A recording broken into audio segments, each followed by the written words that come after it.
I have made some bad mistakes in my time, but that's the breaks, and I'll bet I've had way more fun than you. Hello there. Well, today's project is something I've been wanting to do for a couple of years. There's a plan or picture I've seen on the internet several times of a kid's toy. It's a digger that you can use at a sandbox. And most of them I've seen have been made out of metal. And I've been wanting to make one out of wood, but without any measurements or any kind of reference, I didn't know what to do. So I've kind of put it off, but I found a picture on the internet, and I extrapolated a couple of the measurements by guessing, and today I'm going to do it. So let's get started. Most of what I need can be made out of this 1 by 12. It's about 34 inches long. So we'll cut it to 2-inch strips.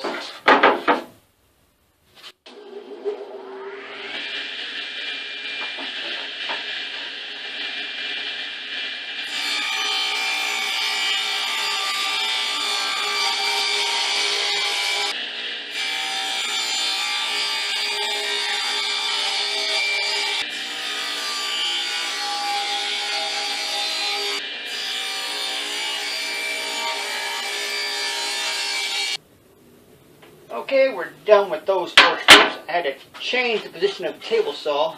I usually don't cut pieces this long, but we were able to overcome. Next, we'll cut these all to length on the radial arm saw. Okay, we'll start by cutting 3 pieces at 20 inches.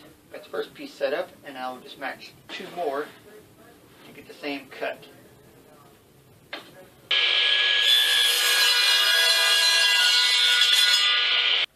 This one needs to be cut at 22 inches. Now we'll take 2 of the offcuts and cut them at 12 inches. Our final 2 cuts will be 8 inches and 4 inches.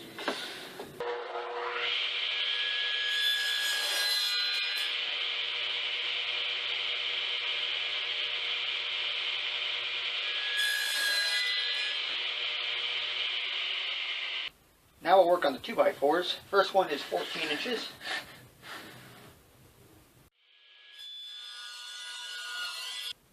Now we need 3 at 10.5 inches.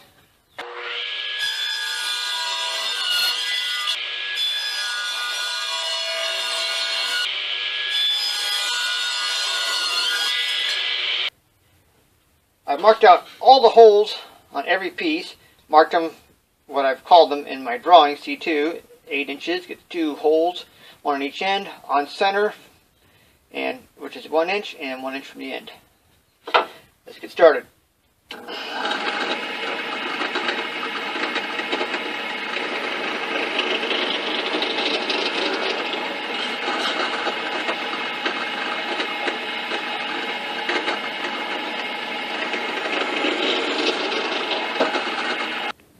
I also need to drill out this 14-inch 2x4 so I can cut a slot to accept one of the 1x3 or 1x2 pieces. So we'll use a 3/4 inch drill bit and a jigsaw to cut that out.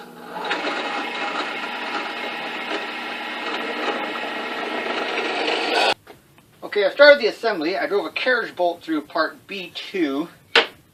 Then I'll put D over that. Spacer block here in just a random spot, and B2, B1 on top, a washer and a nut just for temporary fit. Everything will come apart later, and I'll shape the ends and make everything nice and neat and paint it. Okay, next we'll hook up this long arm. Start by putting a bolt through here, and we'll drop our nut on it. Okay, next we'll attach the levers A1 and A2 to the main body. I'll just use 2 lag screws and leave them loose.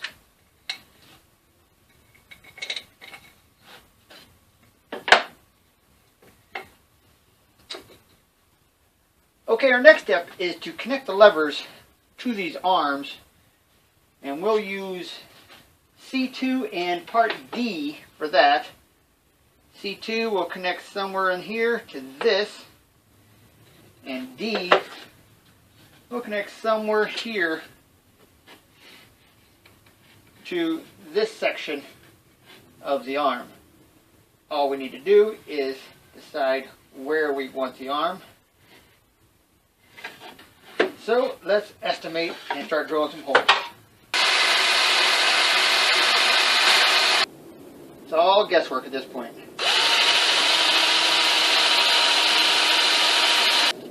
Okay, now we'll connect the parts to the levers.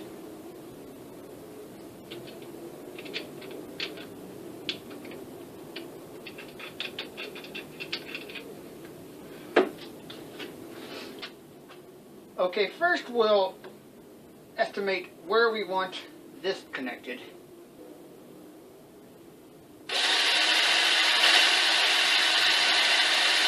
Okay, now we'll use an extra long bolt to connect the two. That seems to work okay. So next we need to attach this arm, which will give us our full extension. And I'm thinking that looks good right where it is.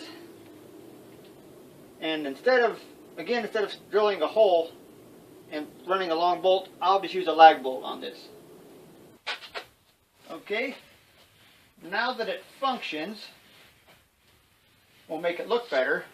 I'm going to round over the end of every piece here, and then I will also shape the handle to make it more comfortable. And then we'll work on the throne and the base and the bucket. Okay, and here's a bird's eye view of what it takes to round over each one of these pieces. First I put it in the bench vise, a couple pieces of wood to protect it, tighten it down, and start with my rasp. I've already marked radiuses on each corner so we can just file them down.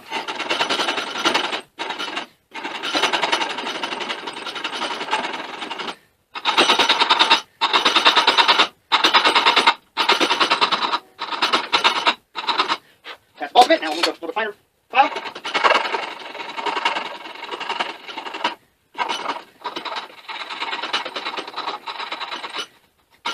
That's good. We'll move to another finer file.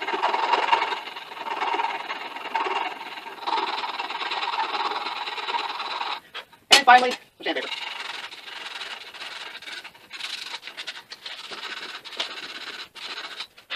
And there it is.